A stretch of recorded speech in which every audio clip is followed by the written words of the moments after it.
Nauusong online game sa mga kabataan na Roblox. Pwede raw pakakitaan ng daang libong piso. Kwento ni Cedric.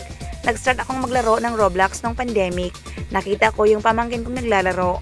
Naging interesado ako. Araw-araw akong nag-grind para makuha yung mga mataas na value. Yung first income ko, 300 pesos. Sinunod ko yung gameplay. Hanggang sa nakakuha ako ng malalaking value.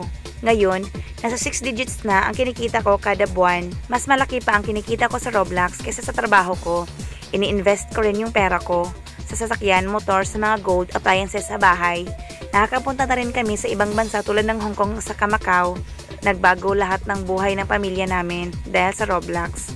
Pahayag na Tristan, nasa 8 years na po akong naglalaro. Nila-livestream ko yung paglalaro ko. Nagkaroon din ako ng income doon. Noon, nasa 500 to 1,000 pesos lang kinikita ko. Ngayon, nasa 30,000 to 50,000 pesos na. Nakakatulong na rin ako sa pagbayad namin ng bills. Dati yung bahay namin, buhangin lang yung sahig at mababa pala yung bubong. Walang pintura at kisame noon. Pero ngayon, halos lahat nalagyan na.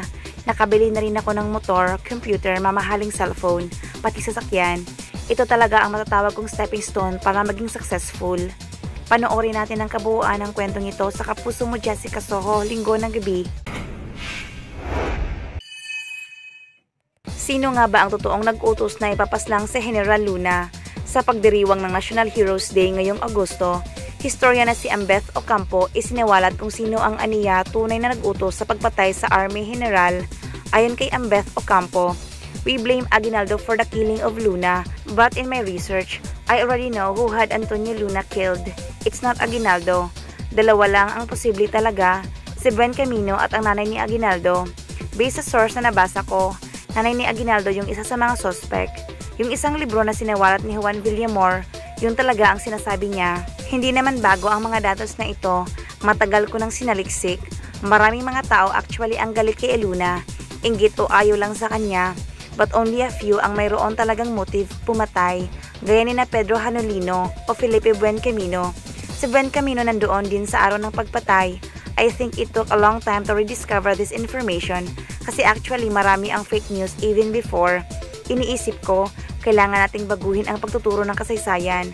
Kailangan matuto to argue from facts, not from emotion. Anong feeling mo? Pinatay ni Aguinaldo si Bonifacio. Pinatay ni Aguinaldo si Juan Luna. But actually, kung titingnan natin, susuriing mabuti, hindi naman talaga siya kasali. Maaring inutos niya pero wala siya. If there are any historians who say otherwise, then the burden proof is theirs. Ako sinasabi ko naman kung ano yung pinanggalingan ng akin.